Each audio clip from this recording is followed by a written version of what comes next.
Nous allons voir comment réaliser un plan d'expérience, donc un plan factoriel. Alors l'idée c'est de montrer un petit exemple simple pour comprendre les différentes étapes de construction du plan, d'analyse et de recherche de solutions optimales. Donc dans Minitab, la première étape consiste à construire le plan. Donc on va partir sur une problématique ici qui consiste à travailler sur deux facteurs qui sont la température et la durée.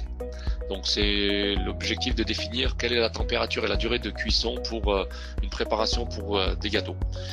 Donc on va faire varier ces paramètres et voir à travers un plan factoriel.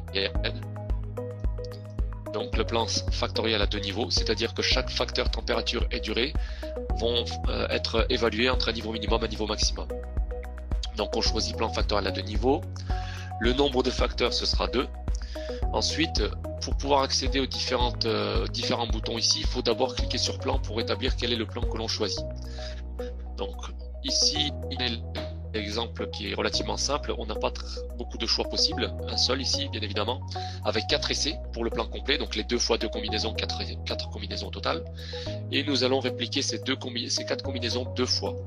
Donc nombre de répliques pour les points des sommets, ça veut dire que je vais faire 2 fois 4, 8 essais au total. Je vais cliquer sur OK. Ensuite, je peux accéder au bouton facteur option résultat. Donc je vais utiliser le bouton facteur pour définir mes facteurs et leur niveau. Donc le premier facteur c'est la température avec 325 et 375. Ensuite, je vais avoir la durée avec 30 et 50 minutes. Donc là, je définis mes niveaux de température, mes niveaux de durée. Je clique sur OK et sur OK pour générer mon plan.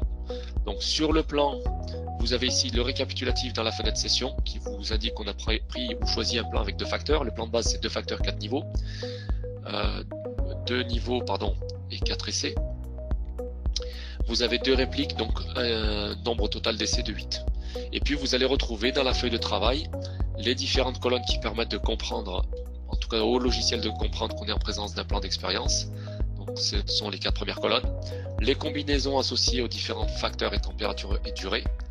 Et ici en colonne C7, c'est là où il faudrait que je renseigne ma réponse, qui est la proportion d'humidité, le taux d'humidité, qu'on va enregistrer ou qu'on va mesurer entre le moment où on va préparer ces sachets de préparation pour le gâteau et une fois qu'ils vont être passés au four à une température donnée pour une durée donnée. L'objectif ici c'est d'atteindre une humidité, un niveau d'humidité de l'ordre de 26%, plus ou moins 1%, donc entre 25 et 27%.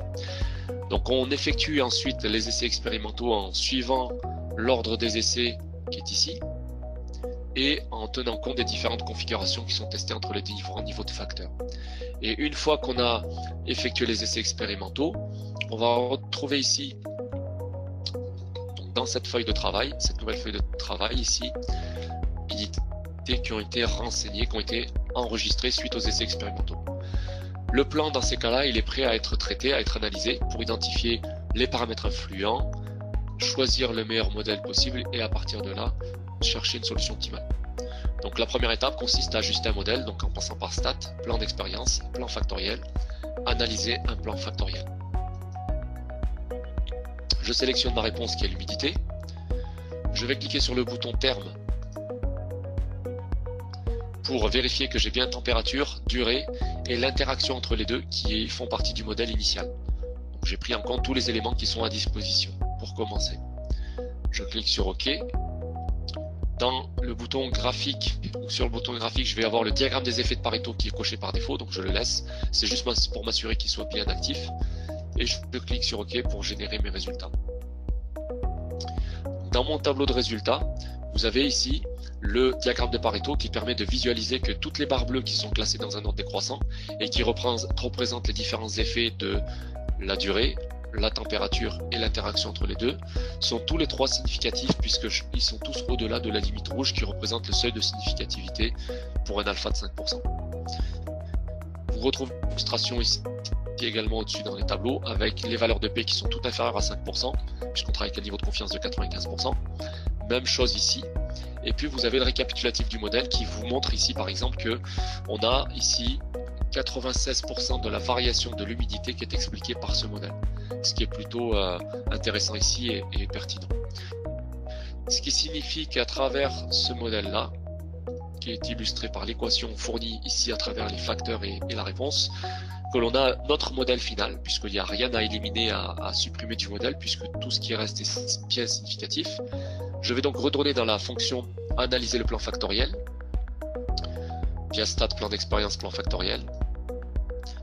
Et cette fois-ci, je vais dans graphique, et je vais décocher le diagramme des effets de Pareto et utiliser le graphique des valeurs résiduelles. Alors ce sont des diagrammes qui permettent de faire un diagnostic sur la qualité de l'ajustement du modèle et par exemple éviter qu'on ait des valeurs aberrantes potentielles ou tout problème qui pourrait exister dans le modèle par rapport à l'ajustement de ce modèle qui ne serait pas visible ou perceptible à l'aide des différents indicateurs numériques dans la fenêtre session que l'on a obtenu à l'étape précédente. Donc ce graphique des valeurs résiduelles va se trouver ici. Donc le but c'est de faire en sorte que ces points-là soient répartis le long de la droite de Henry pour indiquer que la distribution des valeurs résiduelles est relativement normale, qu'on a ici une répartition relativement homogène de ces valeurs résiduelles et une répartition aléatoire. Donc là il n'y a pas de problème particulier qui apparaît de manière flagrante et évidente, ce qui veut dire que nous pouvons passer à l'étape suivante qui consiste à aller chercher une solution optimale. Donc on peut par exemple commencer par utiliser un diagramme factoriel qui va permettre de représenter pour l'humidité les différents facteurs température et durée, ainsi que, si je clique graphique, donc ça sera illustré par le graphique des effets principaux, ainsi que le diagramme des interactions. Là il n'y en aura qu'une, mais c'est l'interaction qui sera représentée également. Et je clique simplement sur OK pour valider. Donc je n'ai rien modifié au niveau de la configuration par défaut. Alors, si je réduis un petit peu la taille des graphiques, je vais pouvoir les afficher côte à côte.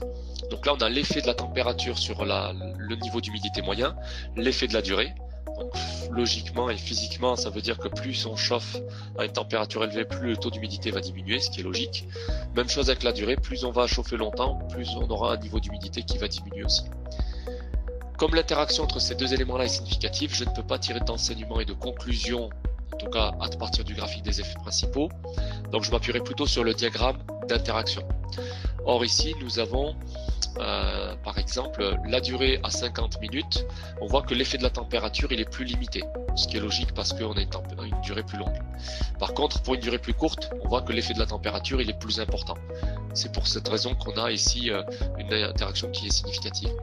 Toutefois, on ne peut pas tirer de conclusion ici sur la solution optimale parce que sur ce graphique, par exemple, si je me mets en mode interactif, modifier le graphique, je peux clic droit ajouter une ligne de référence et je mets une ligne de référence à 26 pour Y pour visualiser que l'objectif qui est de 26% ne permet pas de trouver une solution optimale par l'intermédiaire de ce graphique.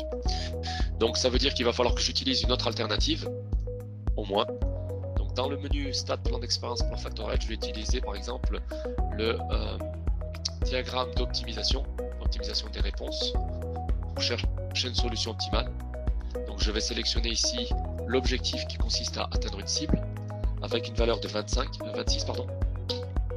Et dans configuration, on a dit que c'était 26 plus ou moins 1. Donc en bande inférieure, je vais mettre 25 et en bande supérieure, je vais mettre 27 pour essayer de trouver une solution qui soit entre 25 et 27 avec pour objectif 26.